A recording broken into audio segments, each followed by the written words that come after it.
8h13, votre invité ce matin, Sonia Mabrouk, est députée LFI au Parlement européen. Bienvenue sur Europe 1 et bonjour Manon Aubry. Bonjour Sonia Mabrouk. Le président ukrainien Zelensky, hier à Paris, il demande à ses alliés des avions de chasse.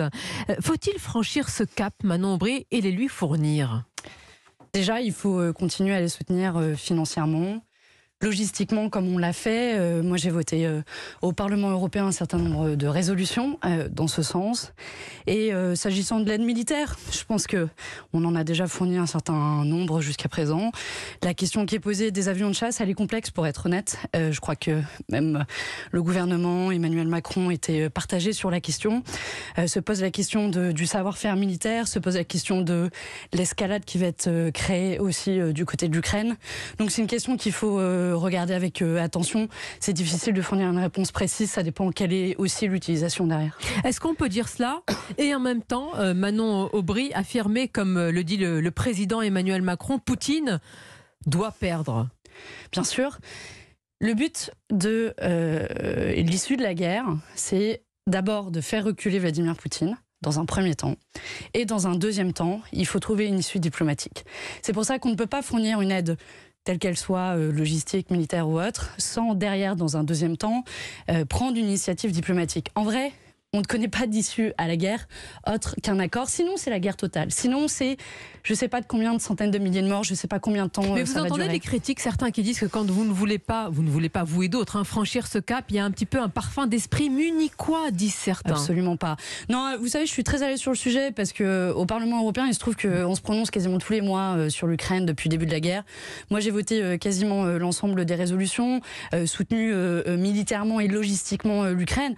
Après, la vérité, c'est que, dites-moi quelle autre issue il existe à une guerre entre deux États, qui plus est un État comme la Russie qui détient l'arme nucléaire, que à la fin on fait reculer Vladimir Poutine, on se met tous autour de la même table et fort de un certain succès militaire, on se pose la question de trouver un accord qui est signé par les deux parties et qui met fin à la guerre. Ça doit rester notre objectif et j'en appelle d'ailleurs l'Union européenne aujourd'hui à prendre une initiative diplomatique dans ce sens dans le cadre des discussions qui vont avoir lieu avec le Conseil européen. N'est-ce pas un vœu pieux? En tous les cas, l'appel est lancé, bien sûr. Manon Aubry, après ces bénéfices records de près de 20 milliards d'euros, le groupe Total s'exprime par la voix de son patron Patrick Pouyanné dans Le Parisien ce matin.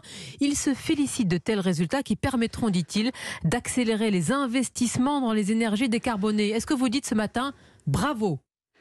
Je dis waouh, encore un super cocorico, un super gavage d'une grande entreprise multinationale. Je ne sais pas si vous vous rendez bien compte, 19,5 milliards d'euros, c'est le record de bénéfices de l'histoire de Total.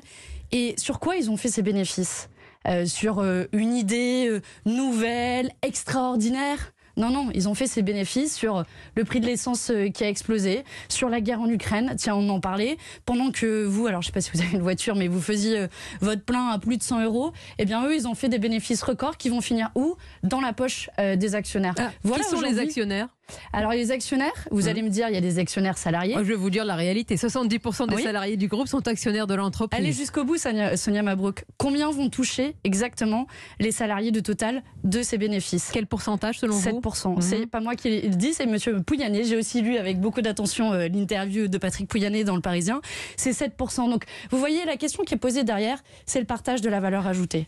C'est au moment où on veut nous voler 2 ans de vie aux salariés, eh bien, est-ce qu'on ne pourrait pas mieux partager les richesses au sein de l'entreprise? Y compris, je vais vous dire, un exemple précis. Attendez, vous avez bien lu la même interview avec ce mois de salaire en plus, avec cette augmentation aussi de pourcentage, ça ne compte pas?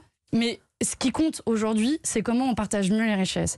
Quand je vois une entreprise... Mais Total n'est pas responsable du partage de la richesse en France et dans le monde. Ah ben bien sûr. C'est un groupe privé. Ah bon? Ah ben bien sûr que privé. Total... Ah oui. Alors là où vous avez raison, c'est qu'in fine, le premier responsable, c'est l'État. C'est à l'État de mieux partager les richesses. Et quand je vois qu'une entreprise comme Total, qui n'en est pas à son année record de bénéfices, vous savez, avant je travaillais pour l'ONG Total, l'ONG Oxfam, et c'est une révélation. Ouais, scoop sur Europe 1. Chaque année, on regardait le niveau de bénéfices des entreprises du CAC 40. Et chaque année, en fait, on disait mais c'est encore un record.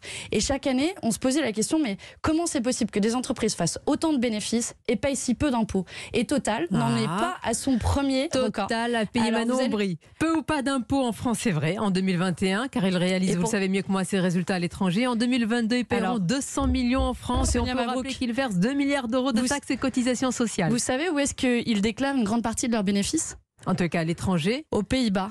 Alors, soit il y a beaucoup d'habitants aux Pays-Bas, soit ils ont découvert beaucoup de pétrole. Là aussi, ce sera un nouveau scoop sur Europe 1. Vous les accusez de quoi ? Dernière hypothèse, ça s'appelle du transfert artificiel de bénéfices. Tout simplement de l'évasion fiscale.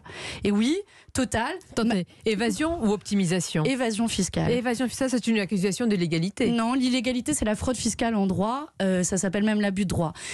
Dans le cas de Total, ce qu'ils font concrètement, c'est ce que font la plupart des grandes entreprises multinationales, c'est transférer entre leurs filiales la valeur ajoutée qui est produite.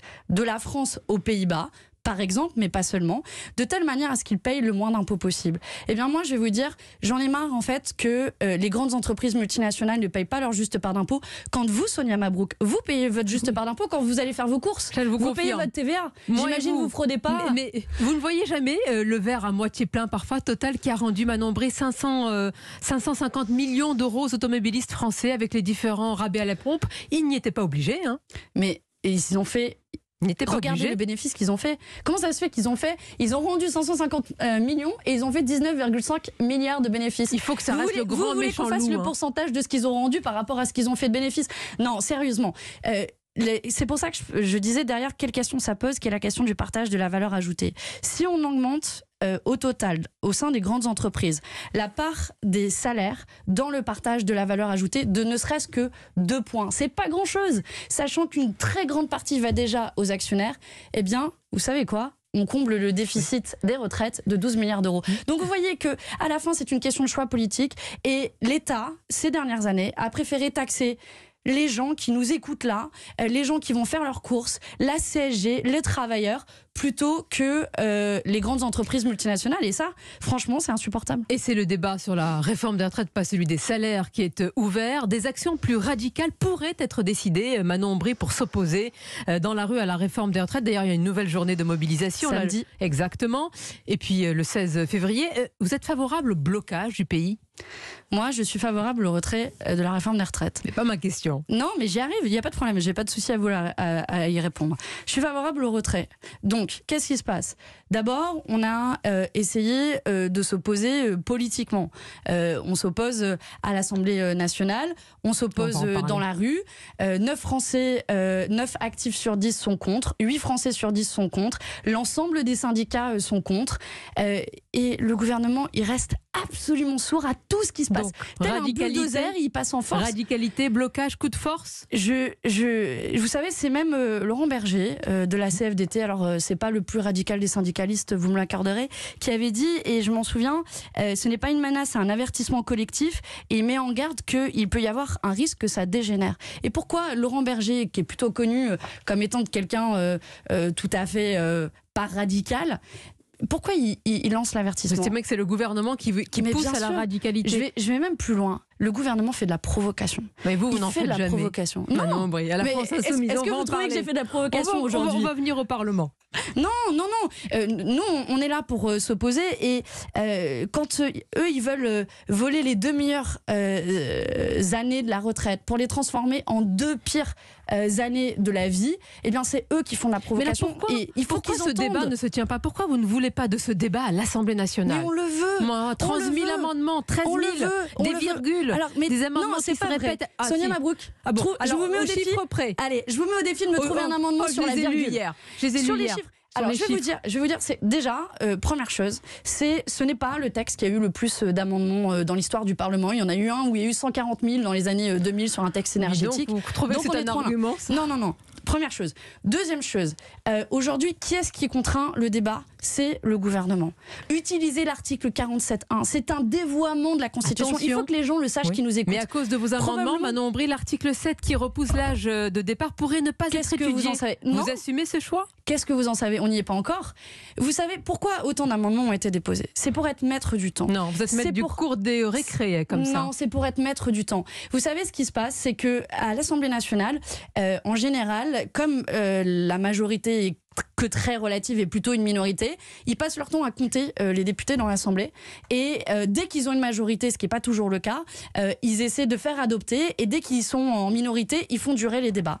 Eh bien, c'est aujourd'hui le jeu que fait le gouvernement. Nous, notre rôle, c'est de nous opposer à cette réforme des retraites. Et je vous le dis, oui, on fera tout ce qu'on peut à l'Assemblée nationale, mais comment on peut imaginer qu'un texte aussi important que celui-là, qui engage notre avenir pour des décennies, il puisse être décidé sans vote. Et je le dis, Sonia Mabrouk, l'article 47.1, qui est un dévoiement de la Constitution, par ailleurs, c'est 50 jours minimum.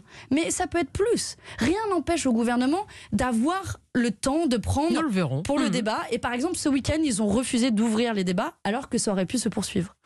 Manon Aubry, si vous étiez député mais au Parlement français, est-ce que vous auriez, comme certains de vos collègues de la France Insoumise, allé jusqu'à applaudir la première prise de parole d'Adrien Quatennens, condamné pour violence conjugale ? Non, je ne l'aurais pas fait. Je vais vous dire plusieurs choses sur cette question. Le moins qu'on puisse dire, c'est que ça aide pas notre famille politique en pleine bataille pour la réforme des retraites, où je pense que nous devons être unis. Rien que le fait qu'on en parle ce matin et qu'on prenne du temps d'interview, je pense que c'est pas une bonne chose et que ça peut faire diversion. Et puis même, applaudir, quelque part, ça brouille le message. Et ça contredit peut-être l'exclusion qui a été décidée par le groupe de 4 mois et qui aurait dû être claire, nette, tranchante, de manière à pouvoir ensuite passer à autre chose. Pour qui elle n'est pas claire? Pour lui-même, pour Adrien Quatennens? Je ne sais pas, vous lui poserez la question, mais je vais au bout de ce que j'ai en tête. C'est à la fin, moi, ce qui m'a le plus insupporté quand même, c'est La République En Marche et Aurore Berger qui donnaient des leçons. Moi, je ne me suis pas cachée sur le cas Quatennens et je vous ai donné mon avis. Mais Aurore Berger qui vient donner des leçons alors qu'ils ont sur leur banc un homme qui est accusé de viol avec préméditation, utilisation de drogue, Damien Abad. Il n'est pas condamné. Accusé par plusieurs femmes. Il est accusé par plusieurs femmes. Innocent. Et il est accusé. Je me dois de le rappeler. Il est accusé par plusieurs femmes. Ils auraient pu prendre des mesures conservatoires. Ils l'ont sans cesse défendu. Mais Monsieur Quatennens, il y a eu une décision. Il a été exclu du groupe. Il a été exclu du groupe. Il est revenu. Il a parlé. Eh bien, moi, je vous le dis, il ne parle pas au nom de notre groupe pendant ces quelques mois. Mais moi, je trouve ça insupportable que La République En Marche vienne donner des leçons. Ils n'ont rien dit sur le cas Abad. Alors, leur bonne leçon de morale, ça va, quoi. Vous avez fait de la violence faite aux femmes et c'est important, un sujet majeur. Et je sais que personnellement, au sein de votre parcours, Manon Aubry, c'est même un sujet structurant. Aujourd'hui, avec le cas Quatennens, vous n'êtes pas unis sur ce sujet. Quelle est la position de votre groupe aujourd'hui? La position du groupe, c'est qu'il soit exclu pendant 4 mois. Adrien Quatennens ne parle pas au nom de la France Insoumise. En gros, il est protégé par M. Mélenchon pour être là tranquillement. J'en sais rien, non, je pense pas, vous lui poserez la question, mais non, je pense pas, il a été exclu, c'est la décision du groupe, et je pense qu'il faut la respecter. Maintenant, je vous l'ai dit, ce qui a été fait, je pense que ça brouille le message.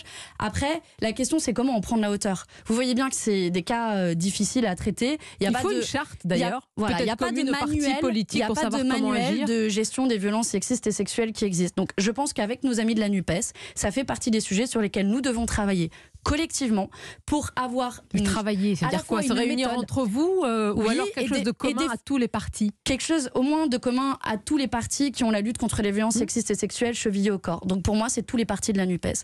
Ensemble, on doit définir... Les autres, vous avez le monopole de la défense. Pardon, mais ils ont refusé les investissements qui sont nécessaires. Par exemple, La République En Marche, ils ont refusé le milliard d'euros qui est demandé par les associations. Il y a 40% des femmes qui sont victimes de violences sexistes et sexuelles en France qui n'ont pas d'hébergement alors qu'elles sont menacées. Qui se sont levés pour applaudir quelqu'un qui est condamné pour violence conjugale et vous regardez les autres. Je ne l'aurais pas fait. Donc je me sens très à l'aise de pouvoir critiquer La République En Marche et de dire que oui, sur la question de la lutte contre les violences sexistes et sexuelles, ils n'ont aucune leçon à donner quand ils refusent les mesures en la matière et quand eux, ils ont dans leur banc Damien Abad et qu'ils ne disent rien. Maintenant, est-ce que nous, on peut faire mieux? Oui, on peut faire mieux et je vais même vous dire, on doit faire mieux. D'où ma proposition d'y travailler ensemble avec la NUPES. Une question sur un autre parlementaire. Je vous amène décidément, vous êtes eurodéputé, mais au Parlement français, Louis Boyard de la NUPES, qui a dit devant tout le Parlement, la police tue. Oui. Oui. Vous me dites oui? Oui, c'est vrai. La police tue. La police, donc la police. Des policiers ont tué, si vous préférez. La police tue en France. La police républicaine tue. C'est vrai que des hommes et des femmes ont été tués par les policiers. Est-ce que l'ensemble des policiers tuent? Non. Est-ce que des policiers ont tué? Des policiers ont défendu surtout des citoyens lors des attentats. Vous avez raison. Ils ont eux-mêmes parfois pris et vous avez raison. Des balles. Vous avez raison. Mais il y a aussi des policiers qui ont tué et des victimes de violences policières. Il y a des enquêtes pour ça. Bien sûr. Et il y a des enquêtes qui sont souvent mises au placard. Combien d'enquêtes de l'IGPN ont véritablement abouti? Donc il se pose aujourd'hui un problème. Vous l'auriez dit comme ça? La police tue? Moi j'aurais dit des policiers tuent. Non, c'est une nuance importante. Oui, après non. Je pense qu'on peut pas jouer sur les mots. Je pense que dites-vous? Non, je pense qu'on peut pas jouer sur les mots et que vous voyez à la fin tout ça, ça crée quoi? Ça crée de la haine vis-à-vis de nos policiers. Non, ça crée de la défiance quand des hommes et des femmes ont peur des forces de police parce qu'ils ont peur pour leur sécurité alors qu'ils sont censés maintenir la sécurité. Gardien de la paix, d'ailleurs, c'est un autre nom de policier, c'est un beau mot. Et je souhaite qu'on en revienne à une police apaisée, mais pour ça suppose de prendre sérieusement les cas de violence policière.